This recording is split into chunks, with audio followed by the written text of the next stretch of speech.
এই যে আমার বম্বের বাড়িতে রয়েছে, এই যে এগুলো হচ্ছে ধনেপাতা গাছ। পাতা দিয়েছিলাম গোটা ধনে, এগুলো এখন বেরিয়েছে কি সুন্দর, অনেকগুলো বেরিয়েছে। আর এগুলো হচ্ছে কুমড়ো গাছ, কুমড়ো হয়েছে, কুমড়ো গাছ হয়েছে। কুমড়ো না হলেও পাতা ডগা খাওয়া যাবে। এই যে এখানে হয়েছে একটা লেবু গাছ হয়েছে, কমলা লেবু গাছ। এখানে কমলা লেবু গাছ দিয়েছিলাম ধনে গাছের সঙ্গে। আর এই যে এটা হচ্ছে কুমড়ো গাছ, এটা হচ্ছে চাল কুমড়ো বেরিয়েছে। আর আমার ওপাশেও অনেক গাছ আছে, দাঁড়াও দেখিয়ে নিয়ে আসছি। এই যে এটা হচ্ছে পুদিনা পাতা, এটা হয়েছে পুদিনা পাতা। উচ্ছে গাছ হয়েছে ছোট ছোট, এগুলো হচ্ছে ডালিম গাছ বেরিয়েছে। এই পাশেও হয়েছে উচ্ছে গাছ।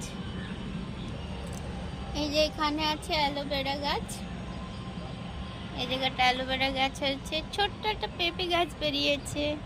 আর এই গাছগুলো কি গাছ সেটা সবাই বুঝতে পারছো। এই গাছ বাড়িতে থাকা ভীষণ ভালো। এটাও একটা তুলসী গাছের মতোই ভীষণ উপকারী গাছ, বাড়িতে থাকা ভীষণ ভালো। আমি এর ডাল কেটেই, ছোট্ট ডাল কেটে এনেছিলাম, তার থেকেই হয়েছে। এই যে এর থেকে ডাল কেটে দিয়েছি এগুলোকে। এই দেখো, এটা এটা এনেছিলাম, এটা দিল্লি থেকে। দিল্লি একটা পার্কে গেছিলাম, সেখান থেকে একটা টুকরো নিয়ে এসেছিলাম।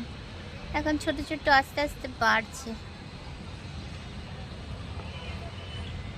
এই যে বেলি ফুল গাছ, তারপর এখন এইটা হচ্ছে গাছ, নীলকণ্ঠ ফুল গাছ, মানি প্লান্ট, তুলসী গাছ, গোলাপ গাছ। এগুলো 3 রকমের গোলাপ আছে এখানেতে, জবা। এই যে গন্ধরাজ, গন্ধরাজ অ্যাকচুয়ালি ফুল, ছোট মিনি গন্ধরাজ।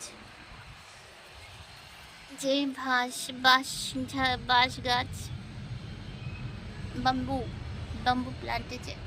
এটাও